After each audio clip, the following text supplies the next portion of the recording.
కార్తీక పురాణము 29వ అధ్యాయము. అంబరీషుడు దుర్వాసనను పూజించుట. ద్వాదశి పారాయణము.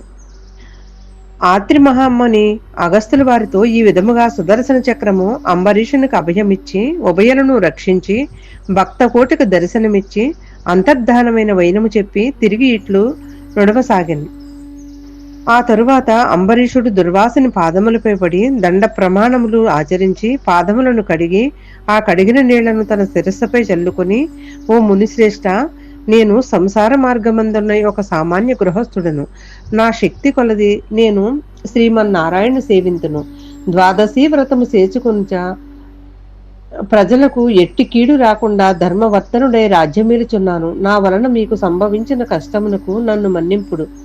నీ ఎడల నాకు అమితమైన అనురాగముండుట చేతనే తమకు ఆతిథ్యమివ్వరనని ఆహ్వానించితిని. కాన నా ఆతిథ్యమును స్వీకరించి నన్నును నా వంశమును పావనము చేసి కృతార్థుడని చెయ్యము.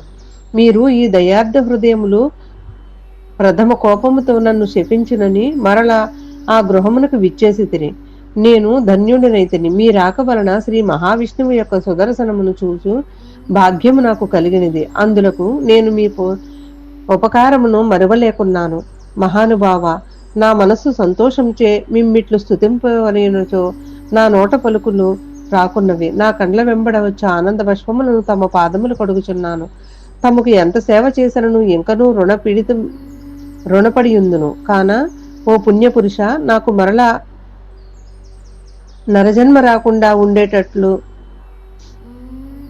ఉండేటట్లును సదా మీ బోటి మునిశ్రేష్ఠుల యందును శ్రీమన్నారాయణు యందును మనస్సు గలవాడవే ఉండినట్లును నన్ను ఆశీర్వదించుని ప్రార్థించి సహపంక్తి భోజనమునకు దయచేయమని ఆహ్వానించను. ఈ విధముగా తన పాదములపై పడి ప్రార్థించుచున్న అంబరీషుని ఆశీర్వదించి, రాజా, ఎవరు ఎదుటి వారి బాధను నివారణ గావించి ప్రాణములు కాపాడుదురో, ఎవరు శత్రువులకైనను శక్తి కలది ఉపకారము చేయుదురో అట్టి వారు తండ్రితో సమానమని ధర్మశాస్త్రములు తెలియచేయుచున్నవి. నీవు నాకు ఇష్టుడవు, తండ్రితో సమానమైన వాడవు. నేను నీకు నమస్కరించినచో నాకంటే చిన్నవాడగుట వలన నీకు ఆయుక్షీణము కలుగును. అందువల్ల నీకు నమస్కరించుటలేదు. నీవు కోరిన ఈ స్వల్ప కోరికను తప్పక నెరవేర్చెదను. పవిత్ర ఏకాదశి వ్రత నిష్ఠుడవగు నీకు మనస్తాపమును కలుగజేసినందుకు వెంటనే నేను తగిన ప్రాయశ్చిత్తమును అనుభవించితిని. నాకు సంభవించిన విపత్తును తొలగించుటకు నీవే దిక్కైతివి.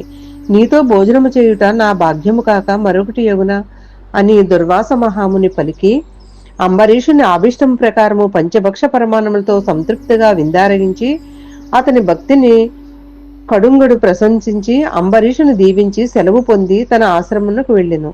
ఈ వృత్తాంతమును కార్తీక శుద్ధ ద్వాదశి దినమున జరిగినది. కాన ఓ అగస్త మహాముని, ద్వాదశి వ్రత ప్రభావం ఎంతటి మహత్యము కలదో గ్రహించితివి కదా. ఆ దినమున విష్ణుమూర్తి క్షీరసాగరమందున శేషశయ్యపై నుండి లేచి ప్రసన్న మనస్కుడై ఉండును. కనుకనే ఆ రోజునంతటిని శ్రేష్టయుత మహిమయు కలిగిది. ఆ దినమును చేసిన పుణ్యము ఇతర దినములలో పంచదానములు చేసినంత ఫలమును పొందును.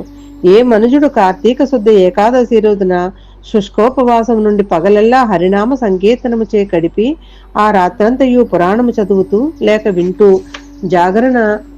జాగరణ ఆ మరునాడు అనగా ద్వాదశి నాడు శక్తి కొలది శ్రీమన్నారాయణుని ప్రీతి కొరకు దానమిచ్చి బ్రాహ్మణులతో కూడి భోజనము చేయును, అట్టి వాని సర్వపాపములు ఈ వ్రత ప్రభావం వల్ల పటాపంచలైపోవును.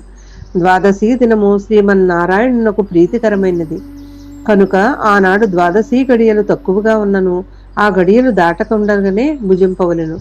ఎవరికైతే వైకుంఠంలో స్థిర నివాసం ఏర్పరచుకుని ఉండాలని కోరిక ఉండునో అట్టివారు ఏకాదశి వ్రతము ద్వాదశి వ్రతము రెండునూ చేయవలను. ఏ ఒక్కటియూ విడివకూడదు. శ్రీహరికి ప్రీతికరమగు కార్తీక శుద్ధ ద్వాదశి అన్ని విధముల శ్రేయస్కరమైనది.